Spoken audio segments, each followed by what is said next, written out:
thermostat ကြောင်းနော် thermostat ဒီကောင်ကဘယ်နေမှာပါလဲဆိုလို့ရှိရင် auto ပဲအများစုမှာပါမယ်နော် auto ပဲမှာလည်းပါမယ်နောက်ပြီးတော့ရေပါတဲ့ဘိန်းနေမှာပေါ့ရေပါတဲ့ဘိန်းနေမှာဒီကောင်ပါတယ်ကားကြီးမှာလည်းပါတယ် thermostat ဒီကောင်ပြည့်ရင်ဘာတွေဖြစ်မလဲ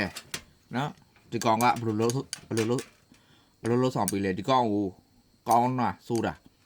ပြက်တာဘယ်လိုသိအောင်ဘယ်လိုစမ်းသပ်မလဲဘယ်လိုတိုင်းတာမလဲရှင်းပြပေးမယ်နော် thermostat တစ်လုံးနဲ့တစ်လုံးတော့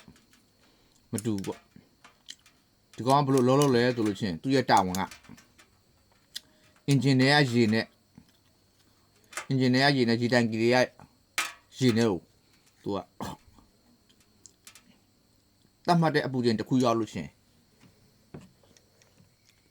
လမ်းကြောင်းဖွင့်ပေးတာသူ့အလုပ်ကနော်တခုက engine ရဲ့အပူရေရဒီကိုလာတိုးတယ်တဲ့အခါကျလို့ချင်းသူကအပူချိန်ကိုအာရုံခံပြီးတော့တာမိုစတစ်တစ်လုံးတော့မတူတချို့ကြောက်လဲ80အထက်တချို့ကြောက်လဲ80အောက်မှာပေါ့အပူချိန်တစ်ခုနဲ့တစ်ခုမတူအဲ့တော့တချို့ဟာဥပမာဒီကောင်အပူချိန်80ပေါ့အပူချိန်80အထိသူက80မှာလုံးမယ်ဆိုလို့ရှိရင်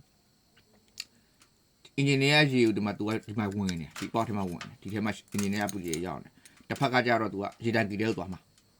ရေတန်ကီရဲလာမှာအဲ့အချိန်မှာအင်ဂျင်ထဲမှာရှိတဲ့ရေကပူနေပြီဆိုလို့ရှိရင်ဒီမှာဘားလေးရှိတယ်